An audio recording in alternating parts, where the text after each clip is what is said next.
Hello दोस्तों, आज हम Newton's law of motion chapter का मॉड्यूल के कुछ क्वेश्चन आंसर करेंगे। सबसे पहला क्या है, when A train stoppage suddenly passenger in the running train feel an instant jerk in the forward direction because, मतलब ये बोल रहा है कि जब जो ट्रेन जो सडनली अगर ब्रेक मारेगा तो पैसेंजर का रिएक्ट कैसा होगा। तो the back of seat suddenly pushed the passenger forward.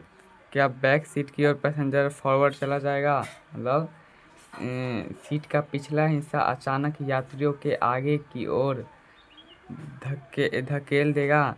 और दूसरा है inertia of rest stop the train and thicken body forward, मतलब कि ट्रेन इनर्शिया ऑफ रेस्ट के कारण हमारा पैर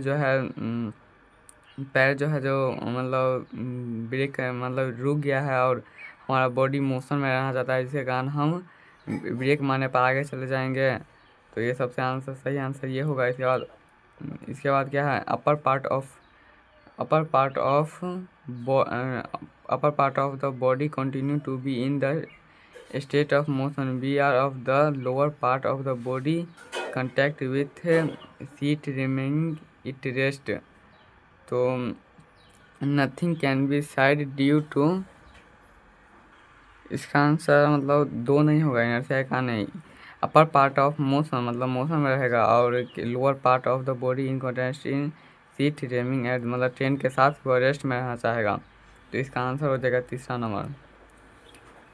nothing can be said due to the infection data. ये तो देखो, जैसे ये ट्रेन अभी मतलब कोई लड़का है तो ट्रेन अभी मोशन में है, तो उसका जो शरीर होगा वो भी धीरे धीरे मोशन में होगा, मतलब यहाँ आ जाएगा। लेकिन जब जो ब्रेक लेगा ना तो ये रुक जाएगा, जिसके कारण ये मोशन में होने के कारण ये ऐसे आगे में है झुक सकता है।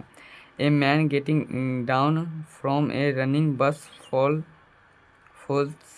Forward because. क्वेश्चन नंबर 2 क्या कह रहा है कि चलती बस में उतरता हुआ एक आदमी आगे की ओर गिरता है, क्योंकि बस में से कूदता है तो आगे की ओर क्यों गिरता है। Due to the inertia of rest road is left behind and a man reaches forward, मतलब विराम जड़त्व के कारण सड़क छूट जाता है तथा मनुष्य आगे पहुंच जाता है। विराम जड़त्व के कारण, मतलब इसका एक्सप्लेनेशन है कि विराम जड़त्व के कारण सड़क पीछे छूट जाता है तथा मनुष्य आगे आ जाता है, पहला ऑप्शन है। दूसरा option, due to inertia of motion upper part of body continue to be is a motion and forward direction while feet come to rest as soon as then touch the road. मतलब यह सीधा सीधा ये इसमें यह कहना चाहता है कि गति के जड़त्व के कारण शरीर का ऊपरी हिस्सा आगे की दिशा में गतिमान रहता है, जबकि आगे बढ़ती हुई विराम स्थिति में जाता है। मतलब यही, अगर बस कोई ऐसे जा रहा है, बस ऐसे ही कोई इधर अगर जा रहा है नीचे की ओर, अगर यहाँ से कोई व्यक्ति अगर कूदेगा तो वह जो बस के कारण उसका जो शरीर है वो बस के स्पीड के मतलब बस का इतना स्पीड रहेगा उतना ही स्पीड व्यक्ति का रहेगा। और वह जब ज़मीन पे मतलब अगर रोड पे पैर रखेगा तो वह सीधे रेस्ट में उसका पैर चला जाएगा, रुकना चाहेगा, तो वो जिसके कारण वह आगे की ओर गिर जाएगा। अगर वह व्यक्ति दौड़ते मतलब कूद कर ही दौड़ते रहता है तो वह व्यक्ति नहीं गिरेगा। इसके बाद question number 3, Newton first law of motion describe the following. Newton first law of motion, Newton गति का क्वेश्चन नंबर 4 कह रहा है कि Newton first law of motion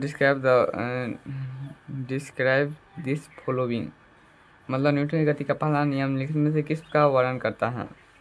तो न्यूटन की गति का पहला नियम सिंपली इनर्शिया को वर्णन करता है। इसके बाद a particle is moving with a constant speed along a straight off, मतलब a particle is moving with a constant speed along, constant speed चल रहा है a straight line path a force is not required to, मतलब एगो particle है जो एक निश्चित स्पीड से, एक कांस्टेंट स्पीड से स्ट्रेट लाइन के पास पर मतलब चल रहा है, किसी और एक पार्ट मतलब कण जो है वो चल रहा है। ए force is required increasing speed, वो तो कांस्टेंट स्पीड से चल रहा है तो इंक्रीजिंग स्पीड नहीं होगा। डिस्क्राइब ऑफ द मोमेंटम, ये भी नहीं होगा। चेंज द डायरेक्शन, वो निश्चित पाथ में चल रहा है तो कैसे चेंज हो जाएगा direction. Keep it moving with uniform velocity, तो क्वेश्चन मतलब ऑप्शन नंबर 4 भी नहीं मतलब 4 होगा। इसे एक समान वेग से चलता रहेगा, तो वह एक समान वेग से चलता रहेगा। वेलोसिटी मतलब यूनिफॉर्म वेलोसिटी मतलब एक समान वेग से चलता रहेगा। यूनिफॉर्म मतलब एक समान चाल से मतलब वेग से। इसके बाद question number 5, you are on the frictionless horizontal plane, how can you get off its no horizontal force in exerted by pushed again the, मतलब कोई मतलब सरफेस एकदम प्लेन है जिस पे कोई भी दूसरा फोर्स नहीं लग रहा है, मतलब एक तरह से कहा जाए तो वो एकदम फिसला टाइप का है। तो अगर हम उस पर अगर जंप करेंगे तो क्या हम चल पाएंगे, तो वो फ्रिक्शन लेस होने के कारण जंप हमें करेंगे तो सीधा गिर जाएंगे। इसके बाद क्या है, by the rolling at the body of the surface, मतलब जैसे बच्चा गुरक गुरक के चला जाता है एक जगह से दूसरी जगह, वैसे जा सकते हैं। क्योंकि अब देखो हॉरिजॉन्टल फोर्स है नहीं, तो गुरकोगे तो तुम वहीं पे छिछलते रह जाओगे। जैसे कभी कभी कभी बस का चक्का फंस जाता है तो वहाँ पे घूमते रह जाता है, इसी प्रकार वहीं घूमते रह जाओगे, आगे नहीं बढ़ोगे। By the running on the plane, दौड़ तो पाओगे नहीं, क्योंकि जब पृथ्वी जब हम दौड़ इसलिए पाते हैं क्योंकि पृथ्वी अपना गुरुत्वाकर्षण बल लगाता है। गुरुत्वाकर्षण बल अगर नहीं लगाएगा तो हम दौड़ नहीं पाएंगे, ये भी नहीं होगा। तो इसका सही आंसर होगा स्पीडिंग ऑफ द स्कैनिंग, हम छींकेंगे ना, जैसे पृथ्वी पर से रॉकेट ऊपर जाता है तो न्यूटन के थर्ड लॉ के अनुसार, वैसे ही अगर हम छींकेंगे तो छींकने के कारण हवा को हम धक्का मारेंगे तो हम नीचे या फिर कहे तो पीछे चले जाएंगे। इसके बाद लेट ई जी और N represents the magnitude of electromagnetic, ये इलेक्ट्रोमैग्नेटिक को दर्शा रहा है, ग्रेविटेशनल फोर्स को दर्शा रहा है और न्यूक्लियर फोर्स को दर्शा रहा है। तो बताओ इसमें सबसे ज़्यादा मतलब 1 फुट 10 के बारे में 15 मीटर है, तो बताओ इसमें सबसे ज़्यादा पावरफुल कौन होगा। तो हम इसको दर्शाने के लिए देखो, इसमें हम तो 10वां या 9वां क्लास में तो सुने ही थे कि जो पृथ्वी मतलब अंतरिक्ष में सबसे जो छोटा बल है, जो बहुत कम मतलब तगड़ा, उतना बहुत लेस देन मतलब बल बहुत छोटा है, वो पूरे पृथ्वी मतलब कहे तो पूरे गैलेक्सी को या फिर अंतरिक्ष को संभाले रखा है। तो वह ग्रेविटेशनल फोर्स बहुत ही नगण्य होता है, लेकिन उसके कारण वह पूरे अंतरिक्ष में लगता है और गैलेक्सी में लगता है। इलेक्ट्रोमैग्नेटिक ये भी बहुत उसे सबसे कम हो जाएगा ग्रेविटेशनल फोर्स, और सबसे तगड़ा हो जाएगा between proton of nuclear force एन। तो सबसे तगड़ा हो जाएगा न्यूक्लियर फोर्स जिसमें बिटवीन 2 प्रोटॉन है। तो हम सुने हैं कि प्रोटॉन के पास से इतना मतलब ज़्यादा गुरुत्वाकर्षण होता है कि वह मतलब इतना ज़्यादा स्ट्रॉन्ग पावर होता है कि वह इलेक्ट्रॉन को खींचे रखता है। तो सबसे कम होगा ग्रेविटेशनल फोर्स, तो ग्रेविटेशनल फोर्स दर्शाया जी से, तो जी लेस दैन सबसे छोटा जी। इसके बाद सब न्यूक्लियर चार्ज सबसे ज़्यादा एन सबसे ज़्यादा, इसका आंसर हो जाएगा चौथा नंबर और ई बीच में।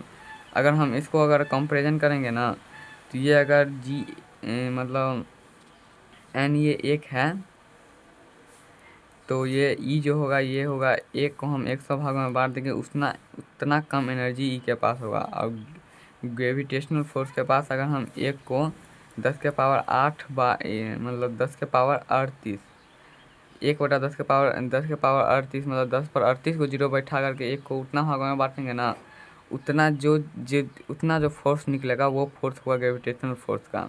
तो इसीलिए एन सबसे ज़्यादा होता है, और मतलब कहे तो ग्रेविटेशनल फोर्स सबसे ज़्यादा और प्रोटॉन को जो लगता है न्यूक्लियर फोर्स वो कम। अब क्वेश्चन नंबर 7 क्या है, Newton third law of the equivalent to the, मतलब न्यूटन का तीसरा नियम किसके समतुल्य है। तो न्यूटन का तीसरा नियम है हमें क्या बताया जाता है, रेखीय समय का संरक्षण का नियम, तो यह होगा law of conservation of linear momentum. इसके बाद एक cannon after firing recoils due to, मतलब क्वेश्चन नंबर 8 में कह रहा है एक तोप जो है, मान लो यह एक तोप का गाड़ी है, तो एक तोप जो है जब वह मतलब तोप चलाता है तो उस पर जो मतलब पीछे की ओर बल लगता है किसके कारण, तो न्यूटन का थर्ड लॉ में पढ़ा है कि प्रतिक्रिया का विपरीत प्रतिक्रिया होता है, तो ये जो पीछे जाता है उसके न्यूटन का थर्ड लॉ के कारण, तो ये होगा तीसरा नंबर। ये तो नहीं, ये भी नहीं होगा, तो न्यूटन का थर्ड लॉ के कारण ये पीछे जाता है। इसके बाद ए बॉल वेगिंग 10 ग्राम, मतलब इसका मास दिया है 10 gram, hits a hard surface vertically with a speed of 5 metre प्रति second and rebounds with a same speed, मतलब जाता है 5 मीटर प्रति सेकेंड से, आता भी है 5 मीटर प्रति सेकेंड से, विथ सरफेस ऑफ 0.1 सेकेंड तक, वह सरफेस जहाँ पे वह टकराता है वहाँ पे 0.01 सेकेंड तक रुकता है।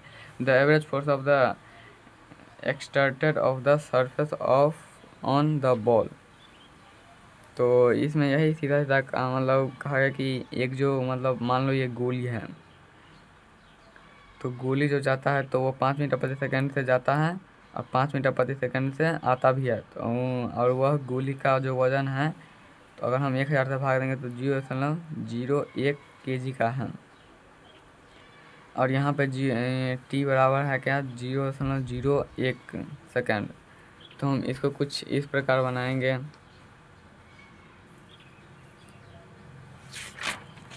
तो यही है क्वेश्चन नंबर 9। तो 9 में हमें भी को हम प्लस मान लेंगे, यू को माइनस मान लेंगे। तो सबसे पहले मास मास कितना दिया है 0.01 kg, भी है प्लस 5 मीटर प्रति सेकंड और यू है माइनस 5 मीटर प्रति सेकंड, टी को 0.01 सेकंड जो दिया है, तो डेल्टा पी बराबर क्या होगा एम इंटू भी माइनस यू। तो भी कितना है, भी दिया है 5, भी माइनस यू, भी दिया है 5 माइनस यू भी दिया है -5, तो माइनस माइनस प्लस, तो 5 + 5 बराबर कितना हो गया 10। तो 10 को 0.01 से गुना करेंगे तो 0.1 kg हो जाएगा। इसके बाद एफ बराबर क्या होगा डेल्टा पी बाई टी। तो अगर हमें फोर्स पता करना है तो delta P by delta T होता है, तो डेल्टा पी हमें यहाँ से निकल गया है तो ये चिपका देंगे, और टी हमें दिया हुआ है तो 10 न्यूटन इसका आंसर हो जाएगा। या फिर इसका मेथड नंबर 2 क्या है, टोटल चेंज इन वेलोसिटी निकालेंगे। तो टोटल चेंज इन वेलोसिटी कितना हो जाएगा 10 मीटर प्रति सेकंड, क्योंकि उसको 5 मीटर जाने में लगा, 5 मीटर प्रति सेकंड जाने में, 5 मीटर सेकंड आने में, तो 10 मीटर प्रति सेकंड हो गया। भी या यू इसमें मतलब बराबर होगा, तो यह बराबर क्या होगा M into delta V by T. तो ये हमें 10 मीटर प्रति सेकंड यहाँ पे रख देंगे, और एम मास हमें दिया है 0.01 kg, और ये से ये कर जाएगा तो ये हो जाएगा 10 न्यूटन आंसर। इसके बाद क्वेश्चन नंबर 10। क्वेश्चन नंबर 10 क्या कह रहा है कि एक कैन डिराइव न्यूटन्स के लॉ के बारे में बता रहा है कि हम न्यूटन को मान किससे प्राप्त कर सकते हैं। तो second and third law from the first law, first and second law from the third law, third and first law from the second law, L of this law of independent of each. ये तो होगा नहीं, तो हम इसको explain, देखो Newton का जो सेकंड लॉ है, न्यूटन का जो हमारे पास सेकंड लॉ होता है, सेकंड लॉ से हमें ए बराबर एम ए पता चलता है, और फर्स्ट लॉ से हमें ए बराबर 0 और ए बराबर भी 0 पता चलता है। तो इसका आंसर हो जाएगा 10 का तीसरा number, third and first law from the second law. इसके बाद क्वेश्चन नंबर 11 देखेंगे कि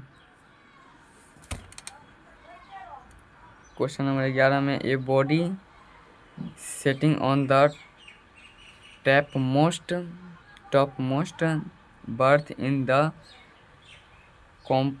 compartment of a train which is just going to stop on a railway station, drop and apply aiming at the open hand of the brothers, getting vertical below and hand at a distance of below 2 metre. इसका मतलब यही है कि दो भाई है, एक भाई है ऊपर में बैठा हुआ, एक भाई है नीचे में, ट्रेन के दूसरे नीचे में बैठा हुआ, जिसकी बीच की दूरी है 2 मीटर। तो इसका यह हाथ है, तो यह जो यहाँ से जो एक बॉल जो फेंकता है, मतलब देता है ठीक उसके मतलब हाथ के ठीक ऊपर से। और ट्रेन क्या है, यह ट्रेन के अंदर दोनों बैठा हुआ है, ट्रेन चल रहा है। तो ये जो बॉल है क्या इसके हाथ में गिरेगा, तो ऑप्शन में दिया हुआ है कि गिरेगा या नहीं, मतलब पहला ऑप्शन में दिया है precisely on the hand of his brother, मतलब कि ठीक उसके भाई के हाथ पर। इसके बाद दूसरा क्या है, slightly away from the hand of his brother in the direction of motion of the train, मतलब अपने भाई के हाथ से थोड़ी दूर रेलगाड़ी की गति की दिशा में। इसके बाद तीसरा नंबर दिया है slightly away from the hand of his brother in the direction opposite to the direction of motion of train, मतलब तीसरा ऑप्शन कह रहा है रेलगाड़ी की गति की दिशा के विपरीत दिशा में अपने भाई के हाथ से थोड़ा दूर पर। नन ऑफ दिस, तो इसका आंसर हो जाएगा पहला नंबर, क्योंकि देखो अगर जब जो ट्रेन चल रहा है तो ये बॉल जो गिरेगा तो ये इसका भाई धीरे धीरे आगा जाएगा, तो ये बॉल जो है ये भी बॉल ये परपेंडिकुलर नहीं गिर गई, ये सीधे ऐसे ऐसे मतलब ट्रेन की दिशा की ओर ये भी बॉल भी गति करेगा, ये भी गति करेगा, उसका भाई भी गति करेगा, तो ठीक उसका हाथ भी गति करेगा। जब जो सब चीज़ गति सेम गति से कर रहा है तो वो सीधा इसके हाथ में जाकर के गिरेगा। आज के लिए यहीं 10 तक।